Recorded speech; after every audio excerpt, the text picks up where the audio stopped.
Hello guys, I'm Eric and this is my second bike video. The first one was about my Pelago, but this one is about my giant Coldrock from 1992, which I mentioned in that video. I found this bike on Marketplace and the guy who sold it first wanted 350 euros, which was way too expensive. I kept an eye out on the listing and a few weeks later he reduced it to 75, which made me buy it. The bike was in great shape. The seller told me it was his dad's old bike and it was almost never used and it only sat in the garage. I've had the bike for more than a year now and along the way I've done some upgrades to it. I basically replaced everything on it and what I've done to it so far I'm putting here on the screen. As you can tell, most of the parts are from the same company, Sumo Cycle Works. I think it's a French guy who runs this company. He got some really cool parts and all for a good price. And I have to thank my lovely fiancée and some of my best friends who gave me the Prism crankset as a gift for my 30th birthday. I really love this setup and I think I'm going to stick with this forever. The only thing I want to replace is the rims. The back rim has a small dent in it, so when I brake I can feel and hear it. But other than that it works pretty good. I choose to have V-brakes in the back and cantilever in the front because V-brakes rule and cantilever looks cool. I love Sumo's hanger smiley and I think it adds a lot of character to the bike. The cantilever brake ain't the best, but it's nice to have on the front since it brakes very slow.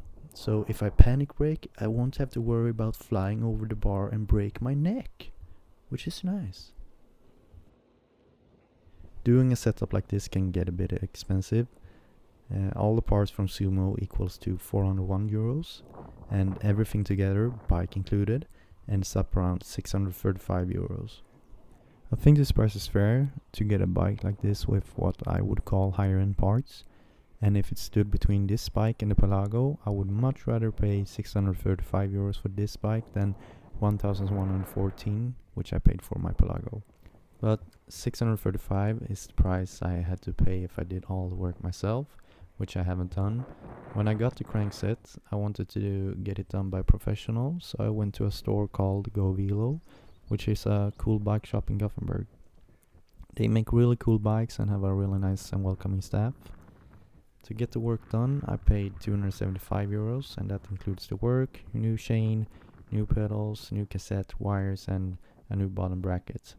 I did this because I didn't have the tools to do it myself, nor the experience and the time. So in total I've spent around 910 euros to get it exactly as I want it. And this is still cheaper than getting a new bike. And don't get me wrong, I love my Pelago, but I think a good comparison between the two bikes is that my Pelago is my old trusty Volvo and my Giant is my Porsche. The Pelago is my everyday bike for everyday duty, and my Giant is for go out and have fun. I could just probably live with my Giant and nothing else, but it's nice to have two bikes, especially now when I take my kid on a bike ride. It's nice to have the other bike already set up for that. Anyway, today I'm finally taking it for a ride after assembling the final parts. I'm on my way to a small village called Yngsjö. It's about a mile away from where I live. And there's this really cozy cabin where you can grab and pay for Swedish fika, pastry and bread. It's a woman who runs the store by herself. She bakes everything and keeps it open between Thursday to Saturday. There's usually no staff, so you just get in, pick whatever you like, and then you pay with your phone. Today I picked a cardamom bun, my favorite from a shop, and I met this really nice couple at the store. And the old man even gave my bike a compliment, and his Scot wasn't too shabby either.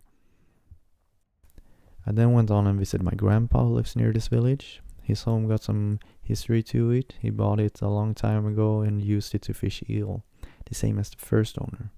Later in life he made it to his home and working area.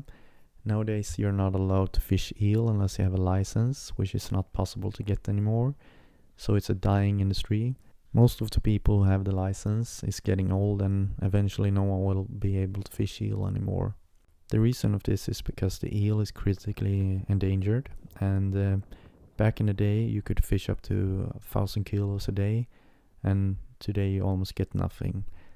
The last time I went fishing with my grandpa, we got like 26 kilograms, and that was 10 years ago and on a good day.